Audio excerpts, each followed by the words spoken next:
Irmãos, para a nossa meditação nesta noite, vamos abrir a palavra de Deus lá em Gálatas capítulo 2, o verso de número 20. Gálatas, epístola do apóstolo Paulo aos Gálatas, capítulo 2, apenas o verso de número 20. Bem conhecido o texto da palavra de Deus, vamos meditar nele, o que ele nos ensina. Gálatas capítulo 2, o verso de número 20, todos acharam? Vamos ler a uma só voz, Gálatas capítulo 2, apenas o verso de número 20. Diz assim a palavra do Senhor, todos juntos, Gálatas capítulo 2, apenas o verso de número 20. Logo, já não sou eu quem vive, mas Cristo vive em mim, e este viver que agora tenho na carne, vivo pela fé no Filho de Deus, que me amou e a si mesmo se entregou por mim. Que Deus nos abençoe através da leitura da sua palavra. No ano de 1981, teólogo e político reformado holandês Abraham Kuyper ministrou uma aula sobre o modernismo, com o título Fata Morgana em campo cristão. Morgana, na mitologia da Grã-Bretanha, era meia-irmã do rei Arthur, uma fada que conseguia mudar de aparência.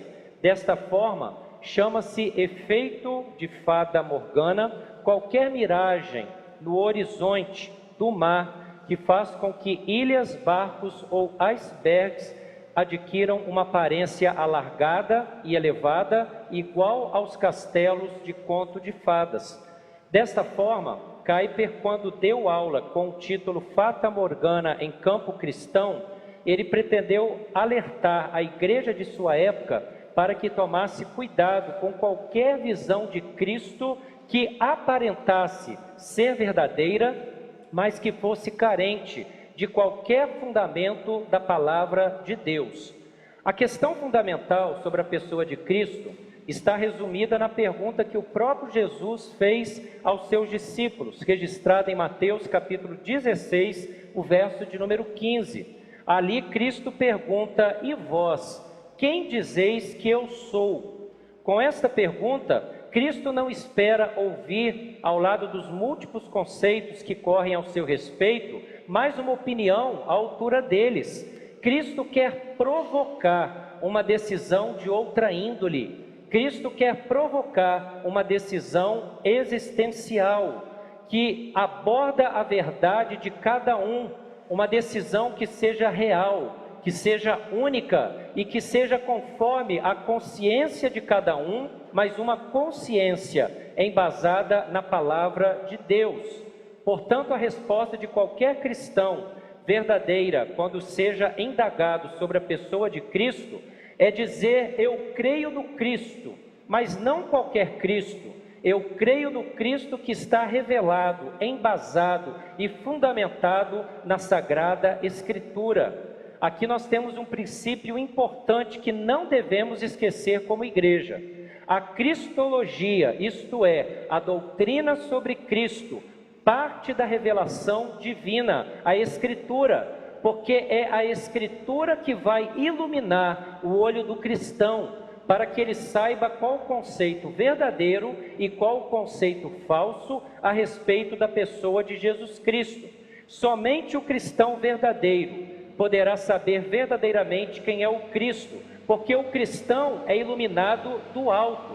O apóstolo João, lá em 1 João capítulo 5, a primeira parte do verso 1 diz assim: todo aquele que crê que Jesus é o Cristo é nascido de Deus. João nos ensina que somente compreende a pessoa de Cristo aquele que é verdadeiramente convertido pelo Evangelho.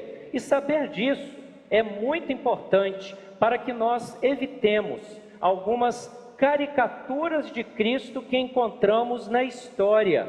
E às vezes alguns cristãos verdadeiros são iludidos por ideias de Cristo que não correspondem àquilo que a Bíblia vai nos ensinar.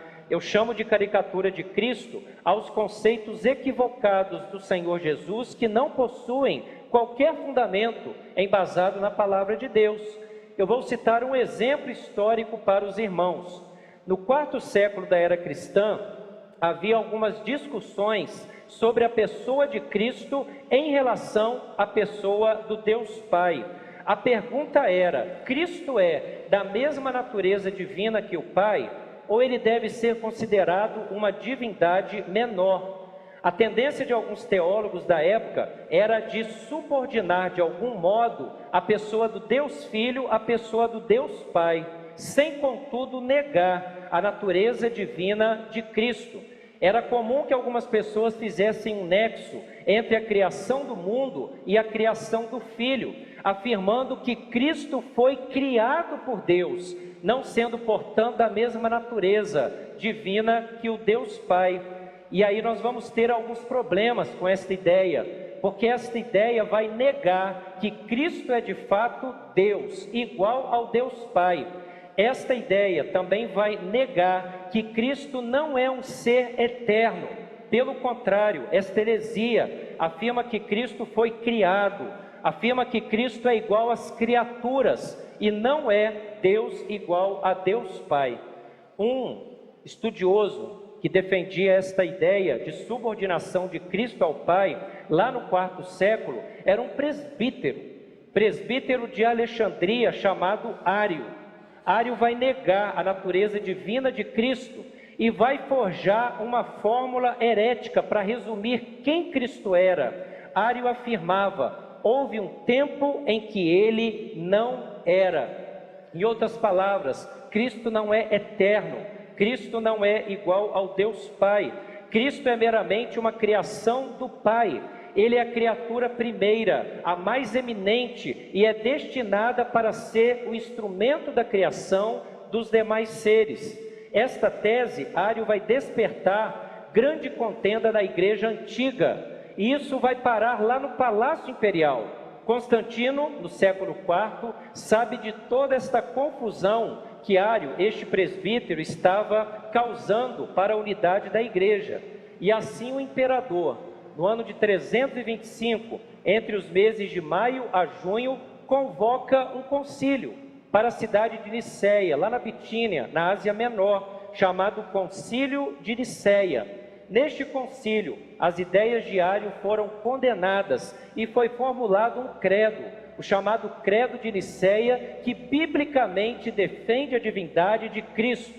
Não cremos em uma criatura, não cremos em uma divindade menor, nós criamos no Filho, que é Deus igual ao Pai, distinto apenas em termos de pessoa. Ele é a segunda e o Pai é a primeira, mas ambos iguais em termos de divindade, poder, glória e honra. E este concílio de Niceia nós lemos algumas vezes na liturgia de domingo à noite da nossa igreja. Na decisão do concílio de Niceia, o presbítero Ário e seus seguidores foram exilados pelo imperador, mas infelizmente, mesmo condenada, esta heresia ariana ainda é hoje ensinada, tendo como seus principais representantes a seita chamada Testemunhas de Jeová. O Cristo que devemos crer, devemos viver e devemos pregar, ao contrário do que alguns ensinam, a palavra de Deus que a nossa igreja crê, ensina que Cristo não é uma criatura. Cristo é Deus e, portanto, tem poder para salvar, transformar, orientar, nortear cada um de nós que aqui estamos nesta noite. Somente Deus pode salvar e Cristo pode ser Salvador, porque Ele é Deus. No entanto, para nos salvar, Cristo primeiro precisa nos transformar. É preciso nos tornar cristãos. É preciso nos tornar ouvidores da palavra. É preciso gerar em nós a fé autêntica, transformadora e salvadora. É sobre isso que Paulo vai afirmar em Gálatas capítulo 2, verso 20. Paulo, com toda emoção, Paulo, com toda firmeza, com todo o seu ser, incluindo a sua razão, Paulo vai dizer: logo, já não sou eu quem vive, mas Cristo vive em mim. E este viver que agora eu tenho na carne, vivo pela fé no Filho de Deus, que me amou e a si mesmo se entregou por mim. Paulo faz uma declaração maravilhosa de fé e ele tem um conceito correto de Cristo em sua mente. Por que Paulo tem moral para falar essas palavras? Qual é o conceito que Paulo tem de Cristo, que lhe dá autoridade para dizer que Cristo vive em mim? Quem é Cristo para o apóstolo Paulo? Citarei 2 versos para ilustrar, para explicar. Primeiro, Romanos capítulo 5, verso 1.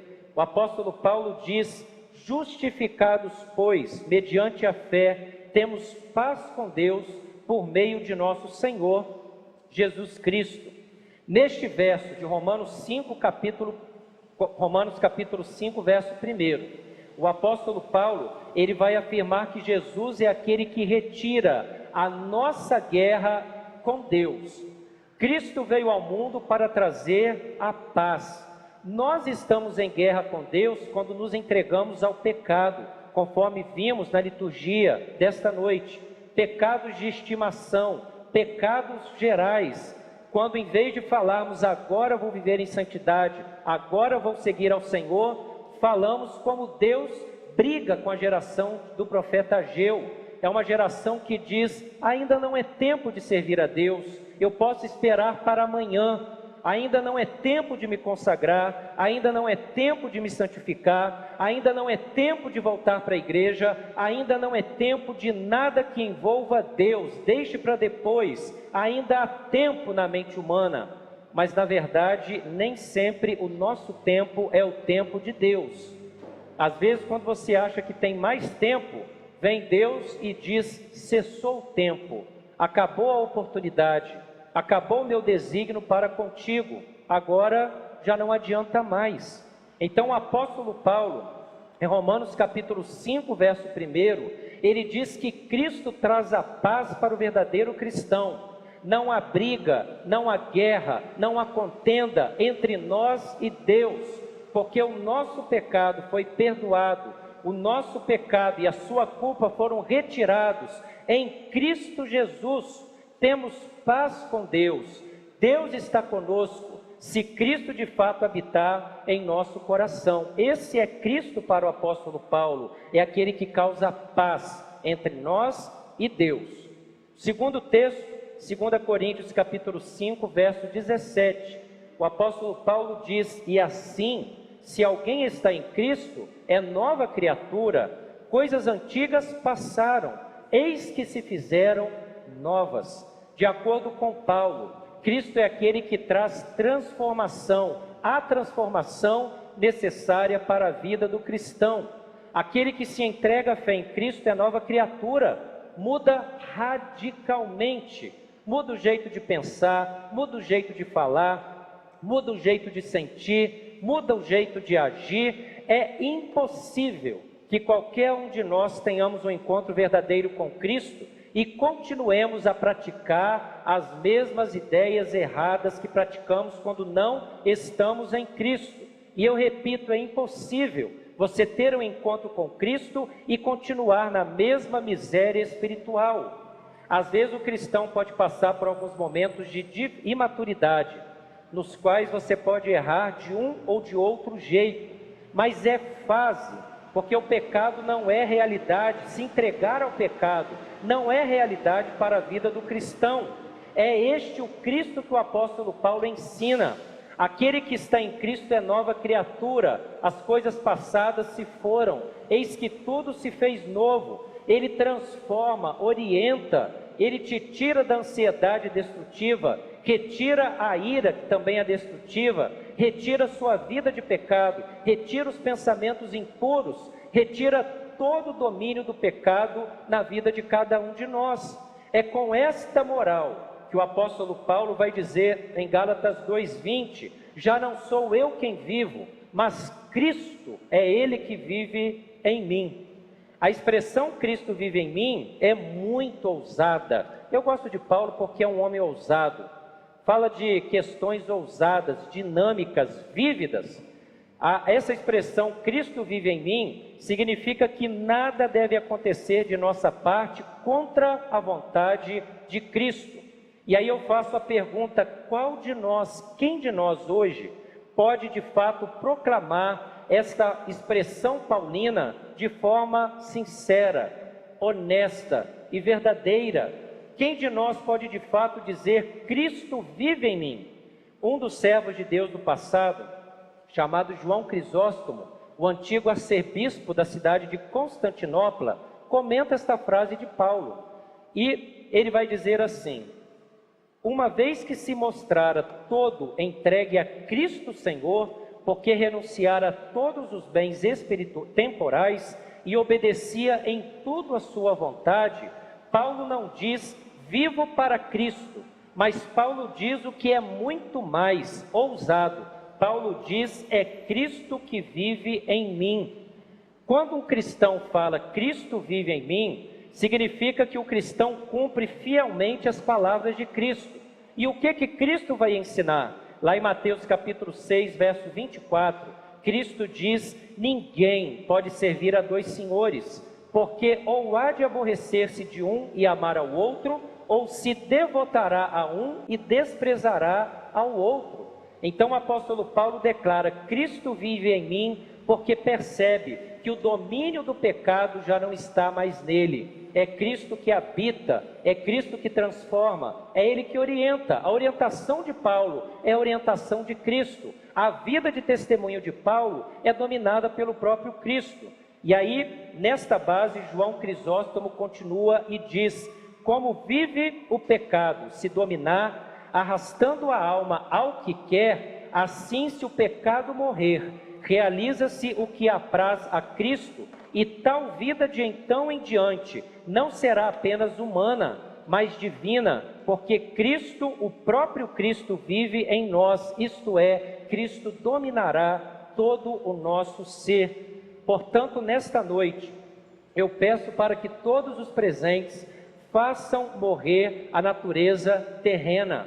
Cada um de nós, seja pastor, seja presbítero, seja diácono, seja professor de escola dominical, tenha outro ofício na igreja, vamos fazer morrer a nossa natureza terrena.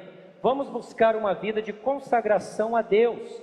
Nós teremos uma vida de consagração a Deus quando tivermos uma fé firme no Cristo, que é pregado e ensinado na página da Escritura Sagrada. É preciso também se entregar à orientação do Senhor, dispor mente, coração, sentimento, para se entregar à ação de Deus. É falar a cada dia: Senhor, cumpra em mim a tua vontade. Quantos de nós oramos por motivos corretos, mas não nos esforçamos para que a nossa oração seja atendida? Por exemplo, oramos pela unidade da nossa igreja e não agimos em prol desta unidade. Oramos pela unidade em nossa família e com as nossas ações criamos mais ódio dentro de nosso lar, criamos inimizade e contenda no seio familiar. Oramos pelo crescimento do reino de Deus, mas somos empecilho para que o reino de Deus cresça. Oramos para ter uma vida consagrada e não nos entregamos ao Cristo que transforma. Não sejamos assim, mas tenhamos como lema de vida o que o apóstolo Paulo afirma: Cristo vive em nós. Concluindo, que cada pessoa nesta noite afirme essa expressão com certeza e se deixe ser transformado, orientado pelo poder que há nessa expressão, que Cristo de fato viva em nós, não apenas agora, um culto emocional, e que na primeira tentação da segunda-feira você se entrega, que não seja um culto meramente emocional, mas que haja emoção, que haja razão, que haja vontade, que haja força, para que nós falemos como Paulo: Cristo vive em nós. Que este seja o lema da nossa igreja, seja a nossa convicção, e que sejamos transformados pelo Cristo, que opera nestas palavras e que realiza em nós o querer e o efetuar para a glória de Deus. Que Deus nos abençoe hoje e sempre. Amém.